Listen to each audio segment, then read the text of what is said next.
आपका नाम क्या है? इर्तिका, सैयदा इर्तिका ज़हरा। आप क्या करती हैं? मैं MBBS स्टूडेंट हूँ, ग्राफिक एरा से पढ़ रही हूँ। अच्छा, तो ये जो कुछ मैंने सवाल किए वही सवाल है, आप इस पर क्या आपकी राय है, क्या बोलना चाहती हैं? मैं ये बोलना चाहती हूँ कि जो आयतुल्लाह खामनाई थे वो सिर्फ एक पॉलिटिकल लीडर नहीं थे, वो सिर्फ एक कंट्री के लीडर नहीं थे, वो हम सबके रहबर थे, हम सबके फादर फिगर थे।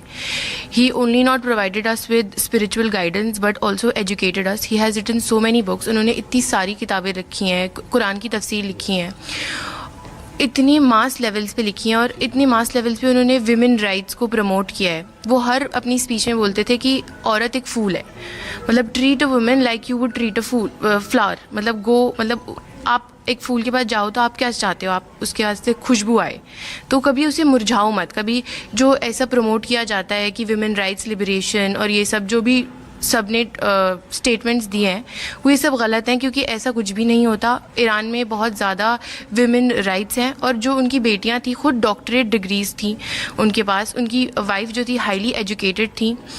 तो जो भी वो पोर्ट्रे किया जाता है बिल्कुल गलत है और ऐसा नहीं है। और वो हमारे लिए वो थे, उनकी फेवरेट नावल थी Les Miserables by Victor Hugo. उसमें उनकी फेवरेट लाइन थी कि every sunset is followed by a sunrise, कि हर परेशानी के बाद सूरज ज़रूर उगेगा। जैसे हमारे यहाँ सूरज को बहुत मान्यता दी जाती है, शिया थियोलॉजी में सन इज़ रेफर्ड टू विद इमाम मेहदी आखिर ज़मा सलाम।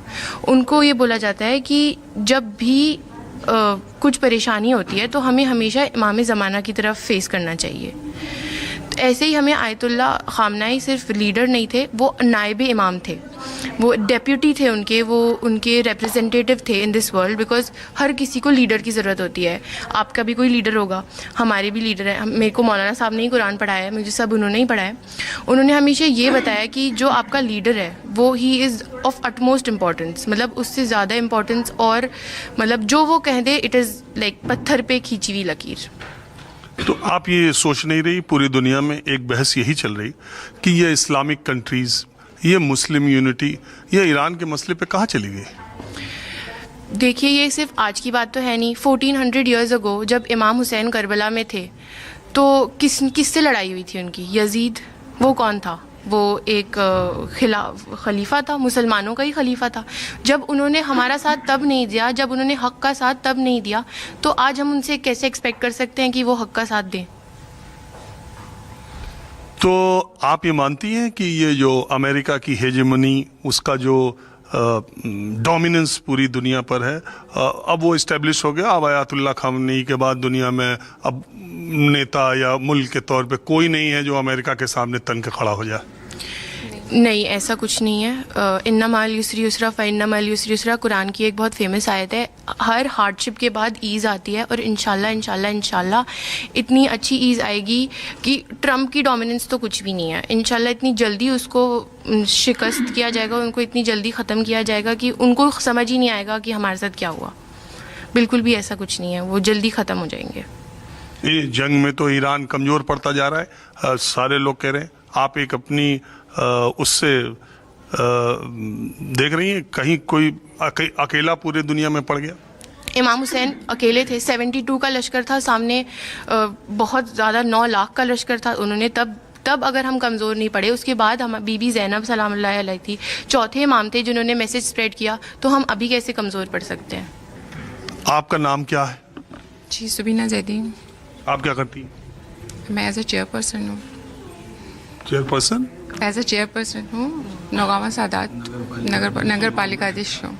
अच्छा, आप नगर पालिका अध्यक्ष हैं, कहाँ की? नौगावा सादात, अमरोहा डिस्ट्रिक्ट। अच्छा, तो आप क्या बोलना चाहती हैं? मैं ये जानना चाहता हूँ, जैसे बहुत सारे लोग जो ये बात नहीं जानते थे कि पूरी दुनिया के शियाओं का जो इमोशनल कनेक्ट या इमोशनल अटैचमेंट खामनेई से है, तो लोगों को लग रहा था कि हमारे ईरान में छाती पीट रहे हैं या मातम मना रहे हैं। यहाँ पर वो बातें क्लियर हो गई। मौलाना साहब से मैंने एक कार्यक्रम और भी किया था, तो उससे जो शिया लोगों की मान्यता है, धार्मिक मान्यता, उनके सबसे बड़े धर्मगुरु के तौर पर।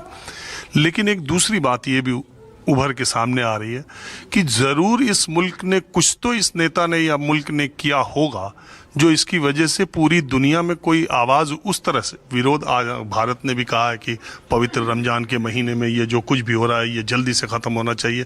सब लोग कह रहे हैं बातचीत होना चाहिए, लेकिन एक मुल्क के तो टॉप लीडरशिप खत्म हो गए, तो लोगों के दिमाग में कुछ तो बात रही होगी, या उसको आप ये मानते हैं कि इजराइल और अमेरिका ने प्रीएम्प्ट कर लिया?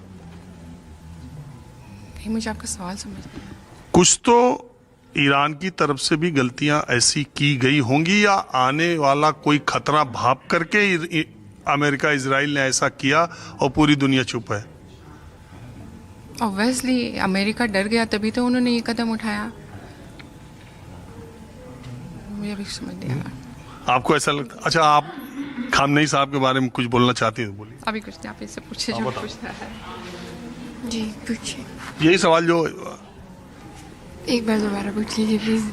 मैं ये कह रहा हूं कि अगर कोई ये कहे कि ईरान भी तो कुछ गलत कर रहा होगा तभी उसके साथ ऐसा हुआ, तो आप क्या जवाब दोगे उसका?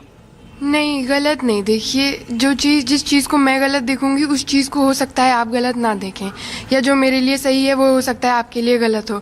इसको हम ये नहीं कह सकते। मतलब मैं तो बेशक ये नहीं कहूँगी कि ईरान ने कुछ गलत करा, मगर ये था अमेरिका, इजराइल, ट्रम्प। मतलब मेरे व्यू में इस टाइम उनको क्या चाहिए? डोमिनेंस, जो कि उन्हें मिल ही रहा है।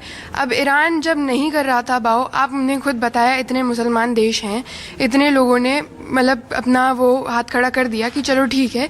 ईरान ने नहीं करा जब, तो कुछ तो करेगा अमेरिका की, दबे वो भी। अब नहीं दबा तो खैर। तो आपको लग रहा है न्यू वर्ल्ड ऑर्डर, नई एक व्यवस्था दुनिया में अब कायम हो जाएगी? जी इंशाल्लाह बहुत जल्दी होगी, और हमारे इमाम ज़माना ही उसे लीड करेंगे इंशाल्लाह। हाँ, अब मैं आप लोगों से